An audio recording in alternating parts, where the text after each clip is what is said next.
August 6, 1944, northern France. The grey dawn over the plains of Avranches hung low with mist and cordite, the air thick with the scent of diesel and blood. From the hedgerows, a low rumble began to rise, deep, thunderous, like a storm rolling beneath the earth. German observers atop the hill near Mortain lifted their binoculars, squinting through the haze. What they saw defied every expectation drilled into them through years of blitzkrieg doctrine.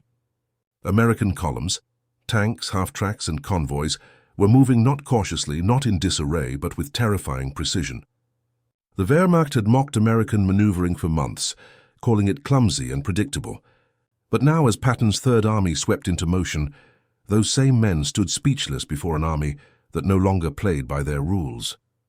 Bundesarchiv, Field Notes Aug 1944. For weeks, the Germans had watched the Americans stall in the hedgerows of Normandy, tangled lanes, thick walls of earth and ambush points where every advance bled men and metal. "They're amateurs," General Gunther Blumentritt had told his staff, half smiling as reports came in of stalled Sherman tanks and cautious infantry. The German army believed their tactical edge, honed in Poland, France, and Russia, would forever outmatch the Americans' mechanical brute force. To the German General Staff, U.S. soldiers were over-equipped but under-trained, brave but unimaginative.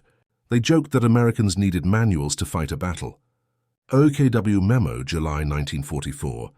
But beneath that arrogance, General George S. Patton had been waiting, impatient, furious, for his moment. Banished temporarily after slapping a shell-shocked soldier in Sicily, Patton returned to Europe with a vengeance. He was a man of contradictions, a poet and killer, scholar and showman, philosopher wrapped in armor plate. His staff officers feared him, his soldiers revered him, and his enemies underestimated him. A fatal mistake. U.S. Army Personnel Report 1943. Patton's Third Army officially took the field on August 1, 1944. Within 5 days, it would perform one of the most astonishing feats of mobility in modern warfare. Yet on that first morning, as engines roared to life, even Allied commanders doubted what was coming. Fuel was short. Maps were incomplete. The enemy, they believed, was too entrenched. But Patton's staff had prepared something unprecedented, a coordinated advance through multiple corps, linked by radio, logistics, and relentless speed. U.S. Third Army Log, Aug 1, 1944. To the Germans, this looked like madness. American tank columns moved as if on rails, turning not toward strongpoints, but through open ground, ignoring conventional rules. When the 4th Armored Division burst through Avranches, German command at 7th Army headquarters in Le Mans couldn't believe the reports. "Impossible," one colonel muttered, slamming his fist on the table. "They can't sustain that tempo." Bundesarchiv, Situation Report Aug 6, 1944. But they could, because Patton's true genius wasn't just aggression, it was coordination. He had spent months drilling his corps commanders to think like cavalry, to act without waiting for orders. When a gap appeared, they widened it. When fuel ran low, engineers and supply drivers worked through the night, rerouting convoys through bombed-out roads. U.S. Army Quartermaster Records, Aug 1944. By August 7th, the Americans had advanced over 60 miles in 4 days. To the Germans, it seemed as though the entire Third Army was operating on a single will, instantaneous, adaptive, relentless. Yet behind that illusion was an invisible web of radio communication and decentralized command. German generals couldn't comprehend how separate units were moving so fluidly without direct supervision. They assumed some massive deception. Perhaps the Americans had broken their codes or possessed secret reconnaissance aircraft. In truth, the secret was discipline, doctrine, and the power of mobility. U.S. Army Signal Corps Brief 1944. The German counterattack came swiftly. On August 7th, 4 panzer divisions, including the elite 2nd SS Das Reich, struck back at Mortain. Their objective was to sever Patton's supply corridor and reach Avranches, cutting off the American breakout. But the terrain betrayed them. Fog blanketed the valleys, and American spotter planes flying low marked targets with smoke grenades. Within hours, the sky erupted with the howl of P-47 Thunderbolts diving from above. "The road was filled with fire," one German survivor recalled. Dramatized composite, U.S. Army Air Force Action Report Aug 1944. Still on the ground, the fighting was brutal. At the village of St. Barthélemy, The 30th Infantry Division clung to their positions under armored assault. The Germans expected to find disorganized resistance. Instead, they ran headlong into an American defense coordinated by radio-linked artillery and tank destroyers. Every German move was answered within minutes by accurate fire. After-action report, 30th ID, Aug 1944. By the end of that day, Patton's forces were no longer reacting to the enemy. They were shaping the battlefield. His corps commanders anticipated moves before they came, closing pockets, shifting armor, feeding fuel where it was most needed. The Germans' belief in their own tactical superiority crumbled as their vaunted panzer thrusts collapsed under relentless coordination. "We underestimated their command flexibility," admitted one captured German officer later. U.S. interrogation transcript 1945. The truth was emerging. The Americans had learned. They had studied the Wehrmacht's methods and built something new, a war machine not dependent on hierarchy, but on communication and initiative. Each soldier, each platoon, became part of a living network that could move, fight, and adapt faster than any centralized German formation. Field Manual 100-5, 1944. Patton's own leadership fueled that system. He drove through the front lines in his open jeep, ivory-handled pistols gleaming, shouting orders and profanity in equal measure. He called his men blood and guts, and though they cursed him, they followed without hesitation. "Lead me, follow me, or get out of my way," he had once said. And now, across the fields of France, the world saw what that meant. Patton Diary Entry, July 1944. By August 10th, German High Command realized their northern flank was collapsing. Communications between their corps were breaking down. Divisions fought in isolation, unaware of one another's movements. Meanwhile, American units advanced in leaps of 20 to 30 miles per day, using every captured fuel dump and repair depot to sustain their momentum. The German image of American sluggishness shattered completely. Bundesarchiv Operations Log Aug 10, 1944. But Patton wasn't satisfied with a breakout. He wanted encirclement. His eyes turned east, toward the town of Argentan, where he intended to close the Falaise pocket and trap the German 7th Army entirely. His orders were clear: drive hard, cut deep, don't let them escape. 3rd Army Dispatch, Aug 12, 1944. To his subordinates it sounded impossible. The roads were clogged, the fuel uncertain, and enemy resistance stiffening. Yet Patton's army moved with clockwork precision, driven by a rhythm only he seemed to hear, the heartbeat of mechanized war. By mid-August, his armored spearheads were already swinging north, preparing to meet the Canadians from the other side. The trap was nearly set. In Berlin, reports reached the OKW war room. Hitler, enraged, demanded to know how the Americans, soft, untested soldiers, could move so fast. His generals had no answer. "Patton's army fights like lightning," one intelligence summary warned. German OKW report, Aug 14, 1944. As the thunder of American guns rolled across the French countryside, the German myth of superiority disintegrated in real time. Patton's army, mocked as clumsy and cautious, now moved with a speed and ferocity unseen in modern warfare. But behind this stunning transformation lay something the Germans still didn't understand: an invisible advantage, one that would soon turn their disbelief into chaos, and when it was finally revealed, it would rewrite the rules of command forever. The Germans called it ghost maneuvering, divisions appearing where no reconnaissance had seen them, flanking forces that moved faster than expected, artillery responding within seconds to unseen targets. To their officers, it felt as if the Americans had unlocked a kind of omnipresence on the battlefield, a coordination that defied logic. The truth was not witchcraft or luck. It was technology, discipline, and the relentless integration of communication into warfare. The invisible advantage behind Patton's speed was the humble but revolutionary radio. U.S. Signal Corps Technical Report, Aug 1944. In 1944, the U.S. Army had mastered something even the Germans had pioneered, but never perfected: real-time battlefield communication. From Corps headquarters down to individual platoons, Patton's army was wired through an intricate web of frequency channels, call signs, and encrypted signals.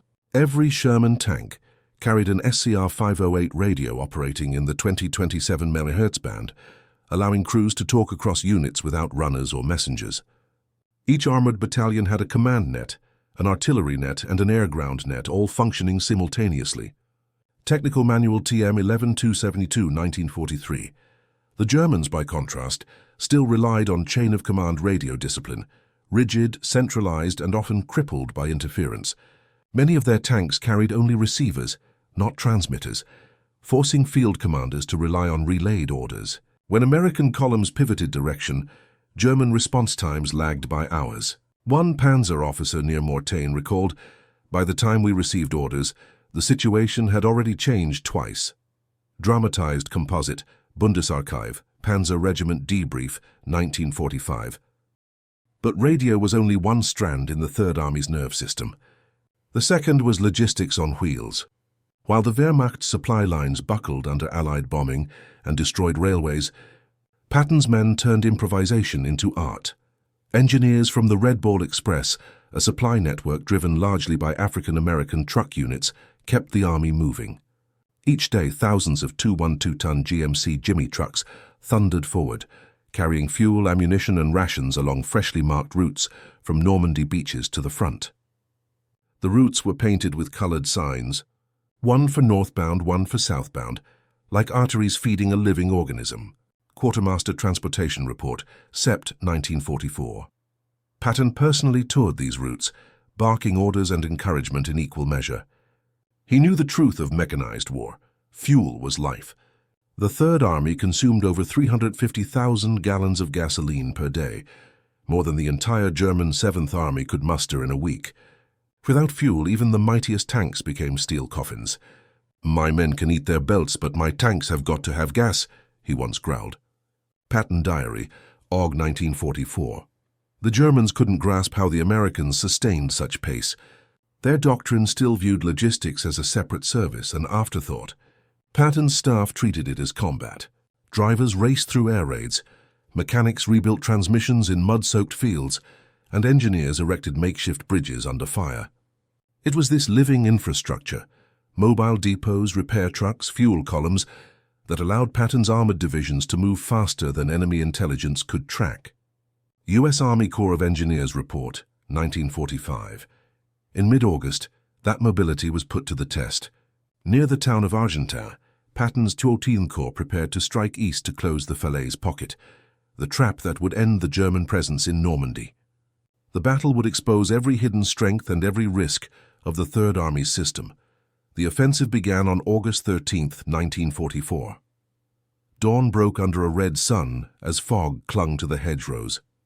In the lead, the 80th Infantry Division advanced behind tanks of the 2nd French Armored Division, their tracks grinding against soft earth. Orders came not by courier, but by radio bursts. Artillery observers in Piper Cubs circled above, relaying coordinates to fire direction centers miles away. Within minutes, batteries adjusted their aim and shells screamed overhead. The effect was instantaneous, synchronized death on command. Third Army Artillery Log, Aug. 13, 1944. German resistance was fierce. The remnants of Panzerlehr Division and the 9th Panzer were entrenched across rolling farmland, their Tiger and Panther tanks commanding long lines of fire. Under normal circumstances, such positions would halt any advance. But American artillery, coordinated through forward radio observers, struck with unnerving precision. Each battery fired, adjusted, and fired again, guided by aerial reconnaissance. "Their shells walked toward us like footsteps," one German NCO wrote later. Dramatized composite, Bundesarchiv Infantry Report, Aug. 1944. When American armor moved forward, it did so like a machine learning in real time. Tank commanders relayed sightings through their SCR 508s. Platoon leaders forwarded reports to battalion net, and within seconds supporting guns adjusted. What the Germans mistook for chaos was in fact a fluid dance of communication. Patton's army wasn't simply moving, it was thinking. Signal Communications Field Summary, Aug. 1944. At Argentan, the Germans attempted a final breakout. On August 18th, hundreds of vehicles, trucks, half-tracks, and tanks tried to flee east under cover of darkness. American intercept operators, monitoring enemy transmissions, picked up fragments of chatter, calls for retreat, broken signals, confusion. Within hours, Allied Air Command redirected fighter bombers toward the corridor. At dawn, the P-47s arrived. What followed became known as the Corridor of Death. Columns of German vehicles stretched for miles, burning under unrelenting fire. U.S. Army Air Force Combat Report, OG 1944. From the ground, Patton's men watched the sky turn orange. The radio nets buzzed constantly. Coordinates, fire corrections, medical requests, logistical updates, all overlapping in controlled chaos. Yet through it all, discipline held. Patton had demanded absolute radio brevity. No chatter, no hesitation, no wasted seconds. Every transmission was action. Every action, movement. Third Army Signal Operating Instructions, 1944. By nightfall, the Falaise pocket was nearly sealed. Over 50,000 German soldiers were trapped. Thousands more were dead or wounded. The remnants fled east toward the Seine. The Americans had accomplished what months of attrition had failed to do, the destruction of the German army in Normandy. U.S. Army After Action Summary, Sept. 1944. In Berlin, reports were incomprehensible. Hitler raged at his generals, accusing them of cowardice and betrayal. But intelligence officers studying captured radios and equipment began to suspect the truth. The Americans' advantage lay not in superior tanks or manpower, but in the seamless fusion of communication, logistics, and leadership. "They command by network," one officer concluded in a debriefing. "We command by hierarchy." German OKW analysis, Sept. 1944. Behind every victorious tank and infantry battalion stood an army of engineers and inventors. Men like Daniel E. Noble at Motorola, who refined FM radio for the battlefield. Factory workers at Galvin Manufacturing, who mass-produced sets for tanks and jeeps. And truck drivers of the Red Ball Express, who turned supply into lifeblood. Their contributions were unseen but decisive, a symphony of industry, intelligence, and sweat. U.S. Army Ordnance Report, 1945. When Patton inspected the aftermath of the Falaise pocket, he said little. Smoke curled across the fields, the stench of burning oil and flesh lingering for miles. "This is war," he muttered, staring through binoculars at wreckage that stretched to the horizon. Patton Field Notes, OG 1944. But even as victory loomed, Patton's fuel reserves dwindled. Eisenhower diverted supplies north to Montgomery, halting the Third Army's advance just short of complete annihilation of German forces. For Patton, it was agony. To halt momentum was to die in spirit. Yet even as his tanks idled, the lesson was clear. The future of warfare belonged to those who could move, think, and communicate as one. Supreme Headquarters Log, Sept. 1944. As the smoke cleared from Normandy's killing fields, the German High Command faced a grim realization. Their mockery of American tactics had birthed their own destruction. For all their experience, precision, and bravery, they were blind to the new rhythm of mechanized war, a rhythm conducted not by orders shouted through static, but by the invisible pulse of radio waves. What Patton had built was more than an army. It was the blueprint of a new kind of warfare, one that would echo across continents and decades, shaping everything to come. By September 1944, the dust of Normandy had settled into legend. The fields around Falaise still smoldered, littered with twisted steel and the stench of fuel, but the world had already shifted. In just 5 weeks, Patton's Third Army had advanced farther, faster, and with greater cohesion than any mechanized force in history. What began as a breakout had become a revolution, one that stunned both allies and enemies. The Germans, once so certain of their tactical superiority, now fought in disbelief, haunted by a question that gnawed at their pride. How could the Americans, those industrial amateurs, move like lightning while the Wehrmacht stumbled through its own shadow? Bundesarchiv Wehrmacht Debrief, Oct. 1944. The answer was more than machinery. It was will in industrial, logistical, and psychological. Patton's army was not merely fighting battles. It was performing an experiment in how to wage modern war. From Normandy to Lorraine, every engagement proved the same law. Speed was power. By linking communications, logistics, and command into a seamless organism, the Americans had discovered how to weaponize motion itself. U.S. Strategic Analysis Division, 1946, captured German diaries from the retreat tell of men crushed by exhaustion and confusion. "They are everywhere," One infantry officer scrawled in pencil before being captured near Chartres. "We fight shadows. When we strike, they are already behind us." Dramatized composite. Bundesarchiv POW Interrogation Report, 1945. The psychological impact was immense. The once feared German initiative, Auftragstaktik, had turned against them. The Americans now fought with the same decentralized precision that once defined Blitzkrieg, but powered by endless fuel, air cover, and coordination. Patton's troops felt that momentum in their bones. Supply columns roared past villages still smoldering from artillery, their trucks marked with bold insignia of the Red Ball Express. Drivers slept 2 hours a night, often behind the wheel. Mechanics worked by flashlight in the mud, replacing transmissions and engines in the dark. "The only thing that stopped us," one driver remembered, "was when we ran out of daylight." Red Ball Express Interview Collection, 1947. The Third Army's success was not magic. It was the triumph of systems thinking, of turning chaos into rhythm. Meanwhile, in Berlin, the German High Command struggled to adapt. Radio intercepts from late August showed a dramatic breakdown in command cohesion. Division signals were jammed or misrouted. Commanders issued conflicting orders. Hitler's refusal to permit tactical withdrawals turned defeat into annihilation. The Americans, meanwhile, adapted instantly. Radio operators adjusted frequencies. Logistics officers rerouted fuel convoys. Artillery units relocated within hours. Patton's doctrine was simple: keep moving. Third Army After Action Review, 1945. This adaptability crushed German morale. Field commanders reported panic spreading through their lines, not from overwhelming numbers, but from the sense of being outmaneuvered at every turn. Soldiers no longer trusted their orders. Their radios, once symbols of precision, became reminders of disconnection. "We had no picture of the battlefield," one SS captain later admitted. "They always knew where we were. We never knew where they'd strike next." U.S. Strategic Bombing Survey, Morale Section, 1946. The strategic consequences rippled far beyond France. Patton's breakthrough opened the path to Paris, liberated on August 25th, and set the stage for the Allied advance across Europe. His methods reshaped Allied command philosophy: mission orders, flexible coordination, and direct radio control of combined arms. Even Eisenhower, cautious and deliberate, admitted privately that Patton's speed had changed everything. Shape Internal Memo, 1945. The invisible advantage had proven its worth, but it also revealed a deeper truth, that war was no longer a contest of men and steel alone. It was a contest of networks.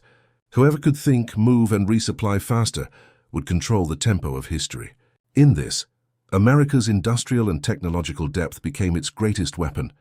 Factories back home produced 50,000 radios per month, 5,000 trucks per day, and enough fuel to keep entire armies in motion.